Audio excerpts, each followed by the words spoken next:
அல்ஃபாத்திஹா தோற்றுவாய்.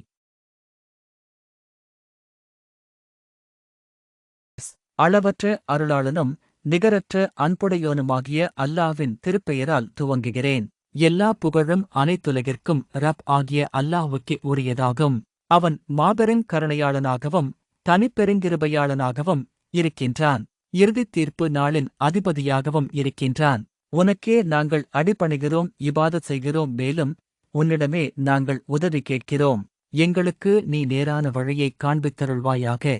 அவ்வழி எவர்களுக்கு நீ அருள் புரிந்தாயோ அவர்களின் வழி, உன்னுடைய கோபத்துக்கு ஆளாகாதே மற்றும் நெறிதவறிப் போகாதவர்களின் வழி.